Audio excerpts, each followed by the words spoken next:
Hello guys, this Abhishek Pandey. Teachers talk India का एक और एपिसोड आज हम शूट कर रहे हैं and thank you so much कि प्रीवियस जितने भी एपिसोड्स थे उसमें आपका काफ़ी ज़्यादा कंट्रीब्यूशन रहा है, क्योंकि जब जब मैं चेक करता हूँ मुझे लगता है कि हर बार नई ऑडियंस हमारे साथ जुड़ती है।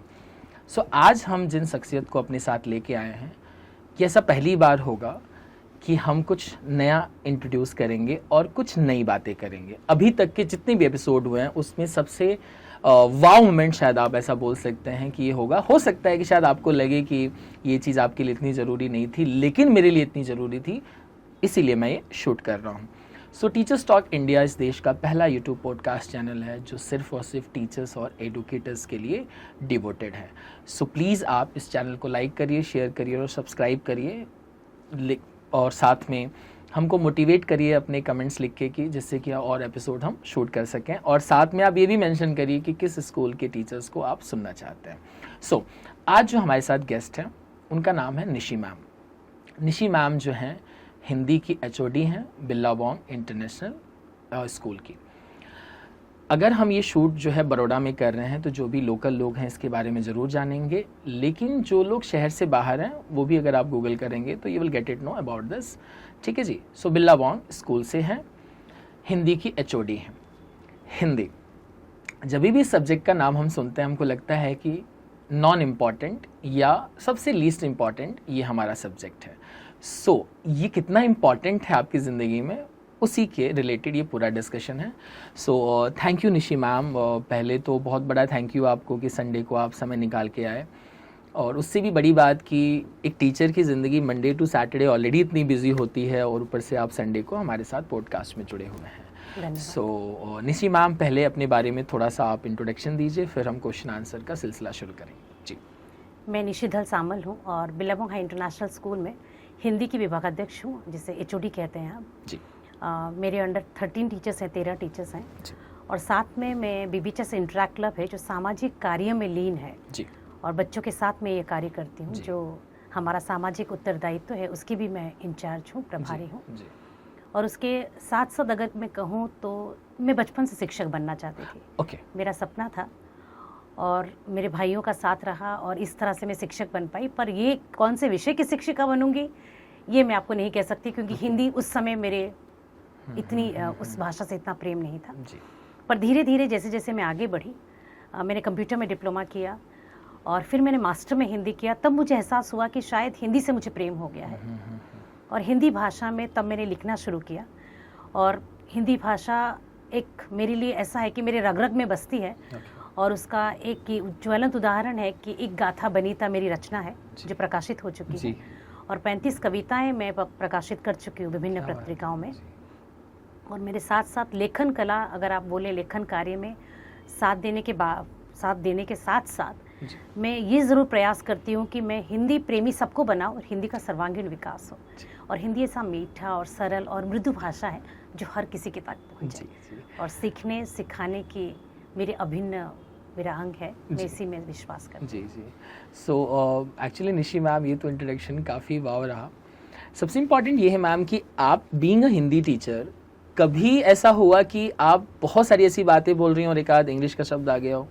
क्योंकि मैं इस पूरे डिस्कशन में अभी तक सारे हिंदी के शब्द सुने मैंने। मैं खुद स्वयं ये प्रयास करती हूँ कि मेरी कक्षा में जो बच्चे आते हैं वो एक भी अंग्रेजी शब्दों का प्रयोग ना करें। और ना ही मैं कभी करती हूँ। अगर बच्चे अर्थ भी पूछे तो मेरा प्रयास रहता है सरल से सरल हिंदी शब्दों के द्वारा उन्हें अर्थ समझा पाऊँ। क्या बात है, क्या बात। So great ma'am. सो पहले हम हिंदी एज अ सब्जेक्ट को, हम एक बच्चे के लाइफ में किस तरह के चैलेंजेस हैं इस सब्जेक्ट को लेके, पहले उसके बारे में थोड़ा सा बताइए। हिंदी भाषा को लेकर बहुत सारी चुनौतियाँ हैं जी। पहली चुनौती जो है, अभिभावक को लगता है हिंदी विषय यूं ही है, गणित और विज्ञान के अलावा और कोई विषय महत्वपूर्ण है ही नहीं। और जबकि मैं आपको बताऊं, हिंदी भाषा एक ऐसी भाषा है, सिर्फ हमें किताब को नहीं पढ़ाना चाहिए, बच्चों को पढ़ाना चाहिए। मैं इसे यकीन करती हूँ। और बच्चों को नैतिक और व्यवहारिक सीख देना बहुत ज़रूरी है। मैं एक हिंदी शिक्षिका हूँ और मैं क्या करती हूँ, किसी भी पाठ को पढ़ाने के बाद बच्चों के जीवन में वो विकास लाने के लिए, मैं बच्चों से नैतिक सीख लाने के लिए इंटरैक्ट क्लब को उसको साथ जोड़ती हूँ, जहाँ पर हम सामाजिक कार्य क्या कर सकते हैं, बच्चे मुझे विचार देते हैं। अगर आप एक उदाहरण में स्पष्ट कर प्लीज पाओ, प्लीज प्लीज। 2 कलाकार पाठ है जहाँ पर 2 चरित्र हैं, अरुणा और चित्रा। जी कलाकार मतलब चित्रकार, जी। और वो चित्रकारी करके अपना रचनात्मकता इस पूरे संसार में फैलाना क्या चाहती है। बात है। वहीं पर अरुणा समाज सेविका है और वो सबके होंठों में हंसी लाना चाहती है। ओके। तो वो देखा जाए तो पाठ मन्नू भंडारी जी की लिखी बहुत सुंदर कहानी है। और अंत में एक भिखारी की मौत हो जाती है, उसके बच्चे रोते रहते हैं, तो चित्रा उसे चित्र द्वारा अंकित करती है, परंतु अरुणा उन्हें अपने बच्चे की द्वारा अपनाकर अपनत्व देती है। तो यही है अपनत्व। और मेरे बच्चों ने इस पाठ को पढ़ाने के बाद कहा कि मैम हम कुछ करना चाहते हैं। तो मैंने कहा आप क्या करना चाहते हैं, आप ही के विचार रखिए। तो उन्होंने कहा कि हम कुछ रचनात्मक कार्य करना चाहते हैं, जैसे कि कुछ ऐसी चीज़ें जो बेकार हों उसे एक नया स्वरूप देंगे और उसे हम लोग बेचेंगे स्कूल में, और उसे बेचने के बाद जो पैसे होंगे उनसे हम गरीब बच्चों की शिक्षा में उसे लगाएंगे। क्या बात है। और आप यकीन नहीं करेंगे, 10वीं के मेरे बच्चे थे और उन्होंने उसे जो भी बनाया, जो भी कम से कम 50 रुपये खर्च किए होंगे, जो भी कार्य उन्होंने किया और सर्वोत्तम कार्य था, उसे बेचकर हम लोगों ने 25,890 रुपये कमाए। क्या बात है। और उसमें हमने महावीर इंटरनेशनल के जो फुटपाथ पाठशाला के बच्चे हैं उनके लिए स्टेशनरी मैम ये खरीदा। कब की बात है? अभी हाल ही लास्ट ईयर की जी, बात जी, है। और जी, हर जी। साल मेरा कुछ ना कुछ होता है, जी जी। और हर साल महीने में 2 से 3 कार्यक्रम हम अवश्य करते हैं। एकदम फिक्स है, कुछ भी हो जाए, हमारा कुछ event भी हो होते जाए। और रहेगा। इंट्रैक्ट क्लब का ये उद्देश्य है। जैसे कि हाल ही में हम लोगों ने वैलेंटाइंस डे जो थे अब 14 फरवरी को था, जी। हमने काटजी केयर में बनाया, तो उनके साथ। क्या बात है। सो मैम ये चीज़ें चल रही हैं। खैर मैम मुझे एक चीज़ और जानना है कि अभी तक आप, मुझे लग रहा है कि 20 से मतलब जो 28 साल की आपकी पूरी एजुकेशनल जर्नी रही है, तो ऐसे मैम कितने सारे स्टूडेंट रहे होंगे जिन्होंने साइंस कॉमर्स ना लेके ह्यूमैनिटीज़ में हिंदी जैसे सब्जेक्ट को लिया होगा, इनके बारे में थोड़ा सा बताइए। 10वीं तक हिंदी अनिवार्य है जी तो सबकी हिंदी भाषा है ही है। जी जी जी। तो हम उसे विकल्प नहीं देते। बाद में बाद एज अ में साइंस कॉमर्स जब 11th में क्योंकि जब जाते हैं 11 12 में जो जाते हैं कम बच्चे होते हैं, जी। पर हमारे स्कूल में 11 12 में ह्यूमैनिटीज में हिंदी है ही नहीं। अच्छा। आईसीएसई में, हाँ ओके आईसीएसई में विकल्प नहीं दिया गया है। ओके पर अगर मैं पिछले स्कूल का अनुभव बताऊं जी। आपको, तो वहाँ पर हिंदी बच्चे लेना चाहते थे, जी। कुछ विद्यालय ने दिया नहीं। जी और हिंदी जितने भी बच्चों ने लिया था, कम से कम 10 से 15 बच्चे हिंदी के मेरे विद्यार्थी अवश्य रहे। ओके। और तो उनकी शर्त होती थी आप पढ़ाएंगे तो हम लेंगे। तो हिंदी में लोग पीएचडी भी कर रहे होंगे? बिल्कुल करते हैं। ठीक है। बिल्कुल करते हैं। मतलब मैम बड़ौदा में मैं बहुत कम सुना हूँ कि हिंदी वाला डिपार्टमेंट तो बड़ा ऑब्वियस होगा ही, जी, हर जी, कॉलेज में होता ही है। पर आईएससी में हिंदी का विकल्प बहुत कम स्कूल देते हैं। समझ गया। सो मैम ये कभी आपके साथ ऐसा महसूस हुआ कि जब पीटीएम होता है तो मैथ्स के टीचर से लोग मिलने जाते हैं, साइंस के टीचर से मिलने जाते हैं, सो हिंदी के भी टीचर से मिलने आते होंगे, तो क्या मैम वो जो नंबर ऑफ पर्सन्स हैं सेम रहते हैं हिंदी के लिए भी कि कम रहते हैं? बहुत सुंदर रोचक प्रश्न है। अगर मैं इस विद्यालय की बात करूं, यहाँ पर अनिवार्य है क्योंकि मैं कक्षा अध्यापिका भी हूँ, क्लास टीचर भी हूँ, जी जी। तो इसीलिए मिलना अनिवार्य हो जाता अच्छा, है। मिलना अनिवार्य। पर साथ में जिस अलग कक्षा में मैं पढ़ाती हूँ, मिलते ज़रूर हैं, काफ़ी अभिभावक मिलते भी हैं, पर जो उनका, अगर मैं उनके मंतव्य की तरफ देखूं तो उन्हें लगता है अच्छा अगर हिंदी में बहुत अच्छे मार्क्स में प्रगति हुई है, पहले 3 महीनों में ऐसा होता है, कम अभिभावक आते हैं। धीरे धीरे जब देखते हैं कि कार्य में प्रगति होने लगी है, बच्चों को बहुत अच्छे अंक मिल रहे हैं, तो मेरे पास आते हैं और वो उसकी तारीफ करते हैं, उनके व्यक्तित्व की तारीफ करके जाते हैं। पर है इतना है कि मुझे हिंदी के लिए सहयोग अभिभावक की तरफ से कभी नहीं मिल पाता। ये बात तो क्लियर है। ये बात तो बिल्कुल सही है। घर में बच्चा अगर हिंदी पढ़ रहा है तो उनकी ये शिकायत रहती है, हमेशा हिंदी क्यों पढ़ते हो, कोई और विषय नहीं? ये हमेशा। मैम अभी तो एक और चैलेंज है, तुम हमेशा मैथ साइंस क्यों पढ़ते हो, हिंदी क्यों नहीं पढ़ते? नहीं, ये कभी नहीं बोलते। क्योंकि मैं भी कुछ लोगों को जानता हूँ जो पेरेंट्स सीधा बोलते हैं हिंदी घर पे पढ़ता ही नहीं। और मैम ऐसा क्यों होता है कि मैं मैक्सिमम जो बच्चे हैं स्पेशली सीबीएसई और आईसीएसई के, इसमें मैक्सिमम बच्चों की हिंदी क्यों खराब है, इसकी वजह क्या है मैम? इसका कारण सिर्फ ये है, पहले हम लोग हिंदी बोलते नहीं हैं। आजकल का ऐसा हो गया है कि घर में भी अंग्रेजी में बात करने लगे हैं। अलग अलग प्रांत से बच्चे आते हैं। जब हम किसी भाषा को बोलते नहीं हैं तो लिखने में हमें मुश्किल होती है। जब धीरे धीरे बच्चा हिंदी पढ़ना शुरू करता है, उस समय अगर थोड़ा सा अभिभावक का भी सहयोग रहे, वर्णमाला या थोड़ी सी बातचीत भी वो हिंदी में करें, तो हिंदी विषय में भी रुचि उनकी उतनी हो जाएगी। जी जी। क्योंकि मेरे पास 9वीं 10वीं में ऐसे बच्चे भी आते हैं जो वाक्य गठन नहीं कर पाते या वर्णमाला में उन्हें मुश्किल होती है, तो वहाँ पर मुझे वन ऑन वन उन्हें लेकर बैठना होता है। एक एक करके करने से वहीं बच्चे बेहतर अंक लाते हैं। तो ये वाली प्रॉब्लम जो है, कहीं ना कहीं हम ऐसा बोल सकते हैं कि हेड राइटिंग वाली प्रॉब्लम पे मैम मुझे थोड़ा सा और जानना है कि क्योंकि मैम पेरेंट भी कहीं ना कहीं हिंदी भी उनका फोटे नहीं रहा है, सो वो भी बहुत ज़्यादा अपने बच्चे की मदद नहीं कर पाते। बिल्कुल। तो राइटिंग वाली प्रॉब्लम को मतलब देखिए, वो अगर शिक्षक पढ़ाते हुए कक्षा में जी थोड़ा सा सहयोग दे और उनकी सपोर्ट क्लासेस ले, उनको थोड़ी सी सहायक कक्षा के माध्यम से उनकी थोड़ी सी सहायता कर दे और हमेशा उन्हें प्रेरित करे बच्चों को करने के लिए, अरे आप कर सकते हैं, क्यों नहीं कर सकते, तो वो सकारात्मक कक्षा में अगर वो अनुभूति रहे तो वो विषय जरूर रुचिकर बन जाएगा। सो मैम, आपको पर्सनली ऐसा लगता है कि हर क्लास में ये पॉजिटिव एस्पेक्ट्स होते क्योंकि हैं, मैं सकारात्मक? विभागाध्यक्ष हूँ तो मैं ध्यान देती हूँ कि हर कक्षा में कितना कार्य हो रहा है, किस जी, तरह रुचि है। जी जी क्योंकि हम लोग उनके अंकों के साथ साथ ये भी देखते हैं, सिर्फ देखिए मैं आपको कहूँ अंक जरूरी नहीं है, ये सिर्फ एक नंबर है कि बच्चे को, हर अभिभावक को लगता है कि 90 से ऊपर आना ही चाहिए, पर बच्चा प्रगति कर रहा है, उसके कौशल को समझने की कोशिश कीजिए। तो हिंदी के लिए कभी कोई बोला है मैम कि 90 आया है, बहुत अच्छा किया है? अब मैं आपको कहूँ तो मेरी जो 99 मेरी हाईएस्ट मार्क्स होते हैं आईसीएसई में, जी। और जो सबसे कम होते हैं वो 80 से कम नहीं होते, हिंदी में 85 से ऊपर मेरे हर साल रिजल्ट क्या रहे हैं। बात है? और हाईएस्ट 90 से ऊपर इस लास्ट ईयर जो था 22 से 23 बच्चे मेरे 90 से ऊपर थे। तो हर साल हमारा ऐसा ही परिणाम होता है, क्योंकि धीरे धीरे पढ़ते पढ़ते बच्चों को हिंदी से प्यार हो जाता है। तो बहुत सारे स्कूल में मैम ऐसा क्यों है कि हिंदी पे इतना ज़्यादा फोकस नहीं किया जा रहा है? मुझे लगता है वो शिक्षक पर निर्भर करता है, और स्कूल पे जहाँ नहीं? तक स्कूल पे भी निर्भर करता है, बिल्कुल हर विषय महत्वपूर्ण है। मैं ये नहीं कोई नहीं कहूँगी कि मैथ्स सिर्फ इम्पोर्टेंट है या ज़रूरी है और गणित है, विज्ञान है और हिंदी नहीं है, हर विषय अपने आप में महत्वपूर्ण है। आप देखिए ना, जब आप किसी भी प्रतिशत को बढ़ाते हैं तो हिंदी का भी महत्वपूर्ण योगदान है। हिंदी हमें व्यावहारिक और नैतिक सीख सिखा जाती है। आपको क्या लगता है, व्यक्तित्व ज़रूरी है कि सिर्फ मार्क्स, नंबर? मैम जी, अभी जो सोसाइटी चल रही है, जो ट्रेंड चल रही है, ये कन्विंस करना बड़ा टफ हो गया है कि मार्क्स ज़रूरी नहीं है। बिल्कुल, इसलिए व्यक्तित्व ज़रूरी है। तो व्यक्तित्व का गठन करने में हिंदी का महत्वपूर्ण योगदान है। सो मैम, इस सोसाइटी को आपको ऐसा पर्सनली लगता है कि अगले 10 साल बाद सोसाइटी हिंदी को भी उतना सीरियस लेगी? वो निर्भर करता है, शंका आती है मुझे, क्योंकि अगर शिक्षक ये बीड़ा उठा लें और हर शिक्षक हिंदी के प्रति बच्चों का प्रेम बनाए रखें तो हिंदी भाषा कभी लुप्त नहीं हो सकती। अब देखिए ना, सब कहते हैं कि हिंदी में कोई बात नहीं करता। अब मैं अगर अपनी स्कूल या हर विद्यालय की बात बताऊं, छुप कर वो हिंदी में ही बात करते हैं। जी जी जी जी जी। अंग्रेजी माध्यमिक विद्यालय क्यों ना हो, वो हिंदी में बात करना ज़्यादा पसंद करते हैं। या तो लोकल लैंग्वेज है, और सीधा देखा जाए तो फ़ोन पे बात करें या अपनी कक्षा में या आपके किसी भी ब्रेक टाइम में ले लीजिए, तो हिंदी में ही वार्तालाप करना पसंद करते हैं। तो वही चीज़ है, तो हिंदी कैसे लुप्त हो सकती है? तो मैम, कहीं ना कहीं पेरेंट्स की तो ऐसी मेंटालिटी हो गई ना कि हिंदी वैसा सब्जेक्ट नहीं है जैसा कि मैथ्स और साइंस है। ये कन्विंस करने में फेल कौन रहा है, स्कूल या टीचर? देखिए, फेल कोई नहीं रहा है। मैं अगर कहूँ तो अभिभावक की जो मंतव्य है कि हिंदी इतना महत्वपूर्ण नहीं है, धीरे धीरे वो भी समझने लगे हैं। जब बच्चों में रुचि देखते हैं, अंक बढ़ते हुए देखते हैं, उनके घर में उनके व्यवहार, उनकी भाषा में वो शुद्धिकरण देखते हैं, तो वो बोलते हैं कितना अच्छा, आजकल तो हमारे बच्चे आपके वाला बात ही नहीं करते। परंतु हिंदी विषय के प्रति जो प्रेम है वो निर्भर करता है आजकल के शिक्षकों पर। ओके।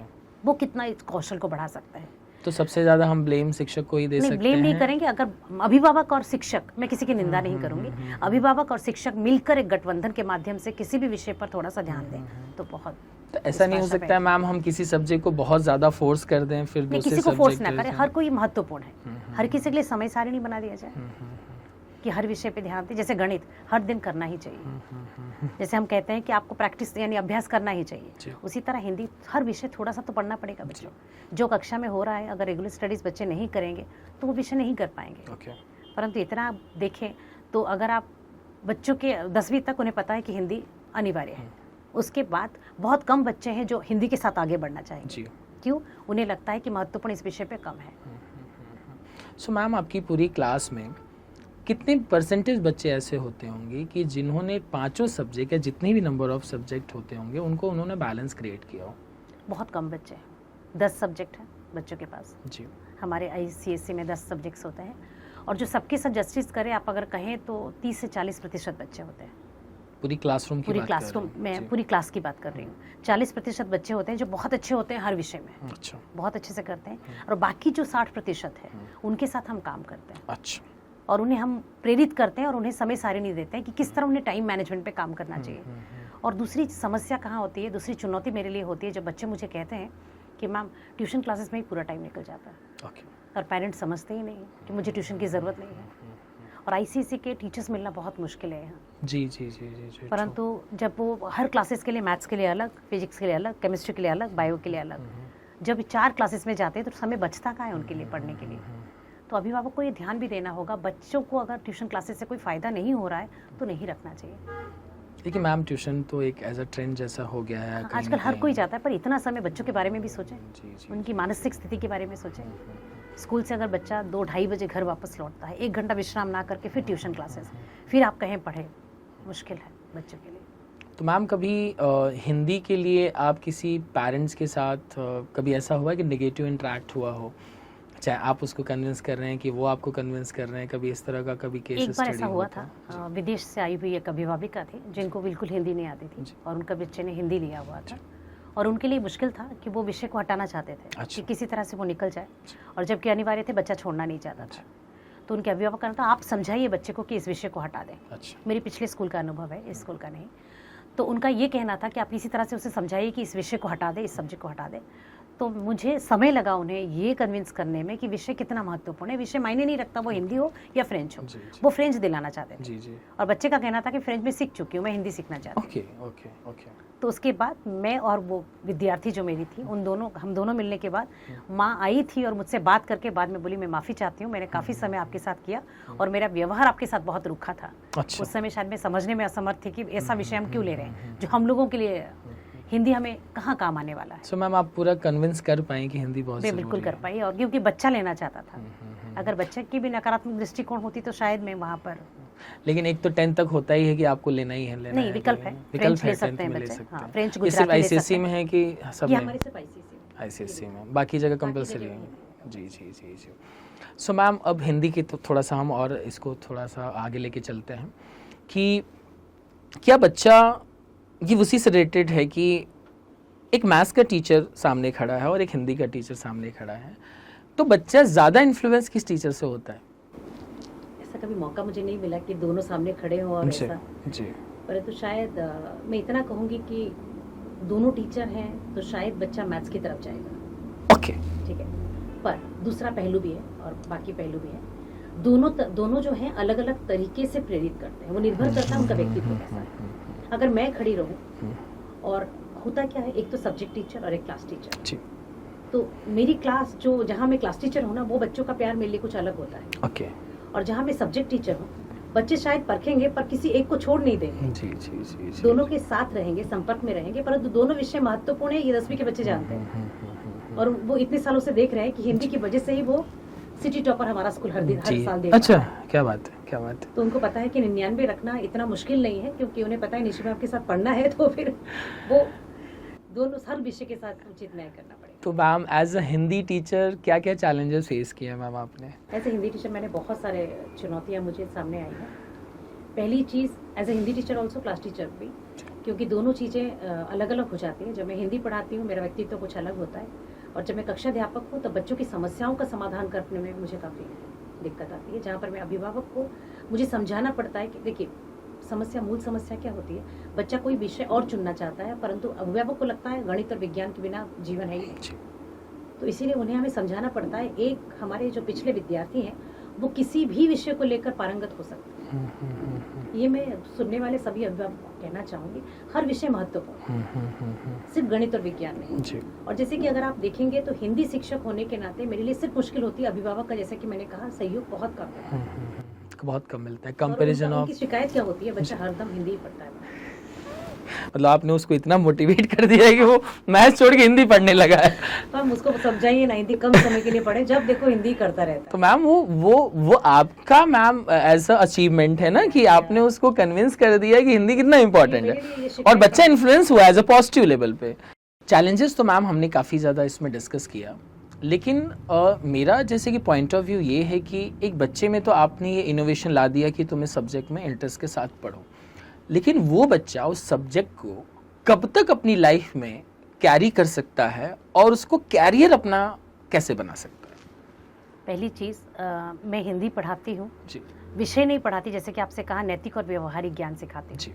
और उसका एक अद्भुत उदाहरण है, जब मेरे बच्चे मेरे पास आते हैं, क्योंकि मैं 16 साल से बिलावंग में हूँ, और जो पिछले विद्यार्थी आते हैं और वो मेरे साथ, अभी हाल ही में मैं एक उदाहरण दूँ, अभिषेक अग्रावत नाम का मेरा विद्यार्थी था। मैंने उन्हें ये सिखाया था कि समाज कल्याण हेतु हमारी भी कुछ उत्तरदायित्व होते हैं, और हमें कम से कम जब भी हमें पहला वेतन मिले ना, और जब भी हमें वेतन मिले उसका कुछ प्रतिशत हमें ज़रूर समाज कल्याण हेतु कार्यरत करना चाहिए, चाहे वो कितना भी क्यों ना हो। अगर आप 10% ना दे पाए तो 5% दे, कुछ भी दें।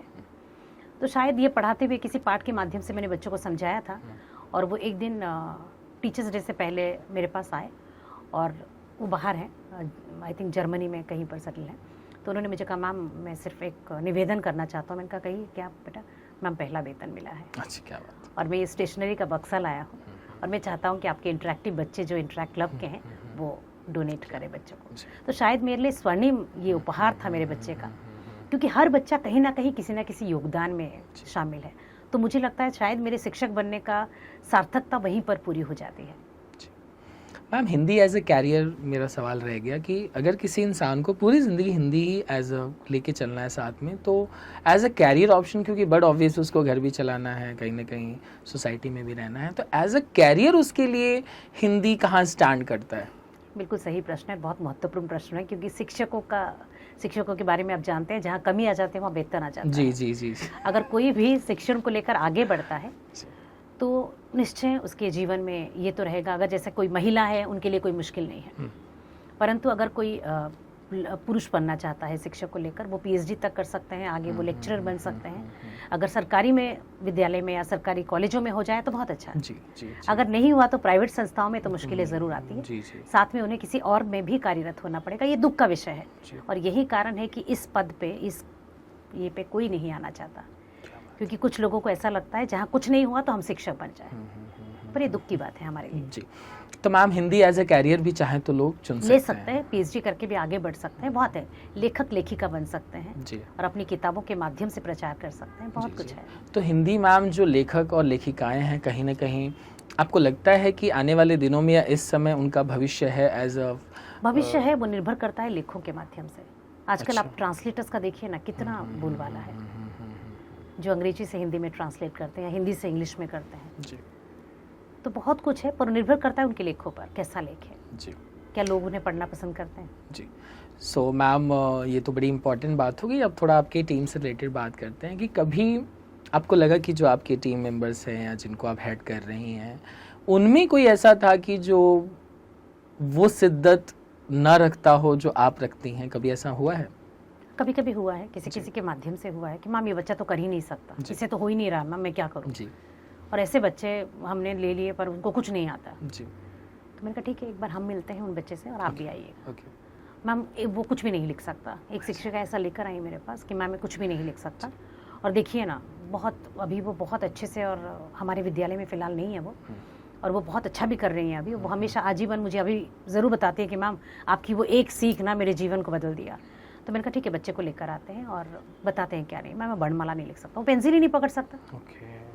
तो मैंने कहा ठीक है, बच्चे को लेकर आइए, हम मिलते हैं। तो उस बच्चे को लेकर आए हम, वो कक्षा में लेकर आई। तो मैंने कहा बेटा क्या कर रहे हो? मैंने पहले स्पष्ट वातावरण बनाने की कोशिश की। उसके बाद मैंने कहा पेंसिल कैसे पकड़ते हैं, मुझे ना नहीं आता, आप मुझे सिखाएंगे पेंसिल कैसे पकड़ते हैं? अच्छा। तो कहा मैम ऐसे पकड़ते हैं। अच्छा। दोनों उंगलियों से ऐसे पकड़ते हैं। मैंने कहा वर्णमाला में कौन से स्वर हैं बेटा जो बहुत अच्छे लगते हैं, हर स्वर में हम इस्तेमाल करते हैं? 4 का बच्चा था। ऐसा कुछ है जब हम बोलते हैं तो वही वर्ण का उच्चारण होता है? तो वो चुप रहे, मेरी तरफ देखने लगे। तो मैंने कहा वर्णमाला का पहला अक्षर कौन सा होगा? मैम ओ। कैसे लिखते हैं मुझे याद नहीं आ रहा, आप मुझे सिखाएंगे क्योंकि मेरी हिंदी बहुत ख़राब है, आप मुझे सिखा देंगे? हाँ सिखा दूंगा। तुरंत उन्होंने लिखना शुरू किया। मैंने कहा आपने तो बहुत सुंदर लिखा है। उन्होंने औ के ऊपर पूरी शिरो रेखा डाली। मैंने कहा मुझे लगता है औ के ऊपर पूरी शिरो रेखा नहीं होती ना? हाँ मैम। मैंने कहा बहुत अच्छा लगा, मैं लिखूँ अभी? तो मैंने उनके नीचे लिखा। तो मैंने कहा दूसरा वर्ण सिखाएंगे आप मुझे? वो इसी तरह से पूरा स्वर्ण वर्ण लिख गए। वो टीचर बैठी थी और चुपचाप देख रही थी। वैसे भी एक्सपीरियंसेस होते हैं। बिल्कुल, जब बलपूर्वक आप किसी बच्चे को बोलते हैं और वो जिद पे आ जाता है, वो नहीं करेगा। तो हमारा जो व्यवहार है वो बहुत ज़रूरी है, भावनात्मक हो, और हम हर बच्चे के साथ भावनात्मक रूप से जुड़े। तो ma'am being a strict teacher, मैं बहुत अनुशासित शिक्षिका हूँ, साथ में प्रेमपूर्ण व्यवहार भी रखती हूँ। जी मैम, ये बैलेंस हो जाता है? बिल्कुल हो जाता है। बहुत कम सुना हूं मैं कि डिसिप्लिन के साथ वो नहीं होता है, इमोशनल बहुत ये से होता है। क्योंकि होता क्या है, आप यकीन नहीं करेंगे, एक कक्षाध्यापिका होने के नाते भी बच्चों के जीवन से में जुड़ी सारी घटनाएं वो मेरे साथ बांटते हैं। कभी कभी ऐसा भी हुआ है, रात 12 या 1 बजे बच्चे मुझे फ़ोन करते हैं, मैम ये है और मैं परेशान हो गया हूँ, मेरी मम्मी ने ये कहा, मुझे क्या करना चाहिए? और उन चीज़ों के साथ मैं उनसे बात करके, कभी किसी बच्चे ने मुझे बोला मैम उतना डाटा, मुझे मन करता है कुछ कर दूँ, और 12 साढ़े 12 कैसा लगता है, मुझे भी डर लगा। मैंने कहा ठीक है बेटा, आप एक काम कीजिएगा, आप जाइए माँ के कमरे में छुप कर देखिए, वो तो सो गई, मम्मी सो चुकी हैं और मेरे साथ ऐसा किया, मुझे अच्छा नहीं लग रहा है, मैं कुछ कर दूंगा मैम। तो मैंने कहा एक काम करो बेटा, आप जाओ मम्मी के रूम में, आप देखो वो रो रही होंगी या तो जागी होंगी, वो सो नहीं रही होंगी। तो थोड़ा सा उन्होंने देखा दरवाजे को, हाँ मम्मी रो रही है। कौन से स्टैंडर्ड का बच्चा था? 10th का था। ओके। तो मैंने कहा बेटा अब समझ में आया आपको, अगर माँ ने आपको डांटा तो उनका मतलब ये था कि आप समय का दुरुपयोग कर रहे थे। अगर आप समय का सदुपयोग करते हैं, और माँ से अपना कोई नहीं होता बेटा, आप जाएंगे, अभी आप जैसे हैं वैसे बैठिए, माँ से जाकर माफ़ी मांगिए। मैं अभी नहीं जाऊँगा। बच्चों का इस उम्र में आक्रोश भी बहुत होता है। मैंने कहा कोई बात नहीं, आप एकदम अपने आप को थोड़ा सा ठंडा रखिए, धीरज रखिए। माँ ने कह दिया, वो खुद भी तो आंसू बहा रही है ना, उन्हें भी तो बुरा लग रहा है ना, तो आप कुछ समय व्यतीत कीजिए, फिर मुझे मैम ठीक है। मैंने कहा मैं 4 बजे आपकी कॉल की प्रतीक्षा करूँगी, सुबह के 4 बजे मैं देखूँगी। कब उठेंगे? 4 बजे उठूंगा। मैंने कहा ठीक है मैम, मुझे नींद नहीं आ रही है। तो मैंने कहा ठीक है, आपको जो मन कर रहा है वो कीजिए, आपको पढ़ना है, जो भी करना है, आपको कोई कहानी की किताब पढ़ना है, आप 4 बजे मुझे बस फ़ोन कीजिएगा और मुझे बताइएगा मम्मी नहीं सोएंगे, आप नहीं सोएंगे। तो फिर 4 बजे वो गए और अपनी माँ से माफ़ी भी मांगी, फिर उसके बाद मुझे फ़ोन किया। तो ये सब भी चीज़ें बहुत कुछ होता है, क्योंकि माँ बाप भी समझते नहीं हैं कि मतलब उनकी जो समस्याएं होती हैं, उनकी भी कुछ आपसी समस्याएं थी, जो जिस वजह से वो आक्रोश क्या है बच्चों पे निकल जाता है। पर इस उम्र में बच्चों के साथ ना बहुत मुश्किल होता है उनके साथ एक संबंध बना पाना। सो मैम, हम ऐसा बोल सकते हैं कि मैं हर पॉडकास्ट में समझने की कोशिश कर रहा हूँ जितने भी टीचर्स हैं, कि अगर कुछ बच्चा अगर गलत कर रहा है या गलत है या गलत होने वाला है, तो इसकी कितने परसेंटेज या कितनी नैतिक जिम्मेदारी हम माँ बाप पे थोप सकते हैं? मैं आपको एक उदाहरण दूं, जैसे कि मान लीजिए हर माता पिता अच्छे आचरण संस्कार बच्चों को सिखाता है। जैसे जैसे धीरे धीरे बच्चा बढ़ता है, संगति का असर बहुत होता है, तो उसे लगता है मेरे दोस्त सही बोलते हैं, माता पिता गलत बोलते हैं। पर माता पिता में से एक अगर अनुशासित है तो दूसरे को मित्रता जैसा व्यवहार करना चाहिए। अगर मैं अपने बेटे के बारे में बताऊँ, मेरा बेटा 9वीं कक्षा में है, तो मेरा व्यवहार उसके साथ बहुत दोस्ताना है। वो सब कुछ मेरे साथ बांटता है, चाहे कुछ भी हो। तो वो अगर रिश्ता कायम रहे तो बच्चा कभी कोई गलत कार्य करेगा नहीं, क्योंकि उस समय बच्चे को रोकना चाहिए, बेटा ऐसा नहीं करना चाहिए था, इस तरह से। अगर हम बच्चे को बार बार रोकेंगे टोकेंगे और हर वक्त पढ़ो पढ़ो पढ़ो, नहीं हो सकता। कोई बच्चा यंत्र नहीं है कि हर समय सिर्फ किताबें लेकर पढ़ेगा। तो एक समय सारिणी बना दीजिए और बच्चे के साथ मित्रतापूर्ण व्यवहार कीजिए, बहुत ज़रूरी है।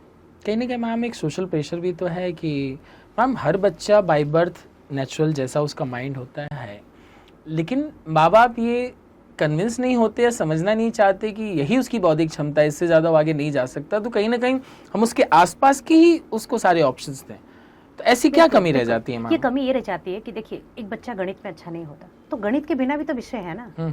जैसे कि हम लोग विकल्प देते हैं, कॉमर्स ले सकता है बच्चा, बिजनेस स्टडीज ले सकता है या अकाउंट्स ले सकता है, ये जो विकल्प है ना 9वीं से हो जाता है। अगर बच्चे से गणित नहीं होता तो हम क्यों उस पर थोपने की कोशिश कर रहे हैं? तो आपको क्या लगता है बिजनेस स्टडीज या कॉमर्स के बच्चों का कोई भविष्य नहीं है? पहले का ज़माना था जब हर बच्चे को चिकित्सक बनना था, डॉक्टर बनना था, इंजीनियर बनना था। अब तो मुझे लगता है डॉक्टर इंजीनियर को छोड़कर लाखों प्रोफेशन है जो बच्चे चुन सकते हैं। ये अभिभावक को समझने की ज़रूरत है, बच्चों पे ना थोपे। कहीं ना कहीं तो ये भी मैम टीचर की भी तो एक कमी है ना, कि हम बहुत सारे ऑप्शंस पेरेंट को दे नहीं पाए कि जिससे वो अवेयर रहें कि ये सारे विकल्प हम हमेशा देते हैं। अच्छा, परंतु अभिभावक को समझने की आवश्यकता है। जैसे ओरिएंटेशन होता है हमारा, हम सारे विकल्प उन्हें कहते हैं कि ये विकल्प है और बच्चा क्या करियर ले सकता है वो भी हम बताते हैं। अच्छा, ये आईसीएसई में, आईसीएसई में, हमारे सीबीएसई में तो जनरली में विकल्प नहीं है, सीबीएसई में, पर आईसीएसई में ऐसा है। पर इतना कुछ होने के बावजूद भी हर माता पिता को यही चाहिए कि हमारा बच्चा गणित और विज्ञान ही ले।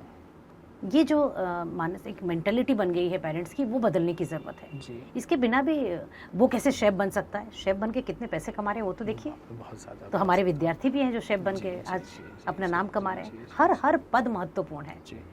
ये कहीं ना कहीं हमको और ज़्यादा सोसाइटी को ट्रेन करना पड़ेगा। मुझे लगता है बच्चों को काउंसलिंग की नहीं बल्कि पेरेंट्स को काउंसलिंग की ज़रूरत है।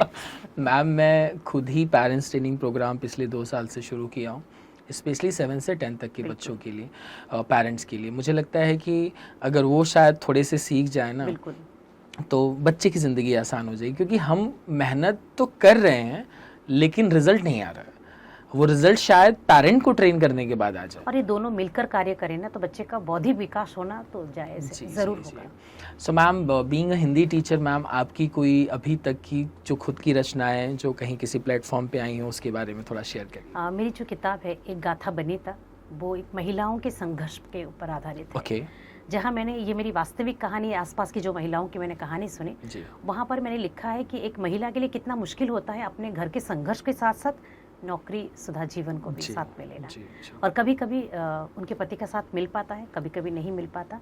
होता क्या है कि एक लड़की की शादी के बाद उसका जीवन पूर्णतः बदल जाता है। उससे ये उम्मीद की जाती है कि वो अपने सास ससुर, अपने घर की सारी जिम्मेदारियां निभाए, परंतु अपने माता पिता और अपने परिवार की जिम्मेदारियों को छोड़ने के बावजूद यह असंभव है।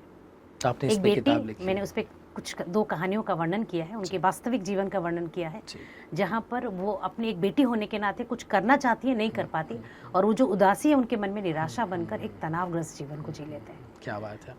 सो मैम, आपकी कोई, क्योंकि आप कवित्री भी हैं, तो कोई आपकी रचना जो है, अगर बहुत कोई फेमस रचना, प्रसिद्ध रचना जो आप हमारे व्यूअर्स को बताना चाहेंगे? मेरी जितनी भी मैंने कविताएं लिखी हैं, उन कविताओं में से मैंने सबसे आज जो तक, आपके करीब, आपका प्रिय हो, वो उसके बारे में थोड़ा सा देखिए मेरे करीब तो बहुत कुछ है, अच्छा। क्योंकि मैंने जो मैं लिखती हूँ अपने परिपूर्ण तरीके से अपनी भावनाओं को सामने रखकर लिखती हूँ। जी। अब पूरी कविता पढ़ना मेरे लिए ये नहीं है, कुछ परंतु कुछ पंक्तियां, कुछ मैम। पंक्तियां ये कह सकती हूँ, क्योंकि जीवन की डगर में मनुष्य चलता है, जी, जीवन की डगर में मनुष्य चलता है, कुछ पाता है कुछ खोता है, जो पाता है वही खोता है, जो खोता है वही पाता है, यही जीवन का संघर्ष है, मनुष्य इसी संघर्ष को लिए आगे बढ़ता है। क्या बात है। सो मैम, तो ये जो संघर्ष पर मैंने कविता लिखी है, ये महिलाओं पर ज्यादातर है। ये सिर्फ एक मैम पंक्ति कभी मैंने पुरुषों कहा, पे भी लिखी है, क्योंकि जरूर मेरी क्योंकि आने वाली समाज रचना है, दोनों से मिलके बना दोनों हुआ से है। मिलता है, और पति के बिना पत्नी अधूरी होती है, भी कह दूं। ये दोनों के लिए है बिल्कुल एक्चुअली। है, एक दूसरे के लिए है। नहीं, जी। हमेशा अगर मुझे भी किसी ने कहा कि आपकी लेख ज्यादातर महिलाओं पर है, तो मैंने कहा शायद ना आगे पीछे मैं सब उनकी दुख की गाथा सुनती हूँ, शायद यही रचना मेरी कलम लिख लेती है। So ma'am, being a male person, मैं 9 मार्च को सारे फीमेल टीचर्स के लिए एक अवार्डीज रखा है मैंने, और उसका नाम रखा है मैंने अहो पुरुषिका अवार्ड। वाह। मैम, ये भगवान शिव जो हैं, माता पार्वती के लिए शब्द का इस्तेमाल करते हैं। अभी अवार्ड का नाम मैंने कल ही रखा है, और शायद जब ये लोग सुनेंगे ना, तो लोग लगेगा कि नहीं नाम क्या है, पहले तो नहीं पता उनको। सो मैंने ये हिंदी में ही रखा है, अहो पुरुषिका अवार्ड। ठीक है। सो पुरुषिका से शायद लोग थोड़ा सा रिलेट कर पाएँ कि फेमिनिज्म वाली चीज़ है, लेकिन मुझे लग रहा होगा कि जब हम स्टेज पे होंगे तो मुझे इस अवार्ड का नाम मैंने क्यों रखा, थोड़ा मुझे एक्सप्लेन करना पड़ेगा।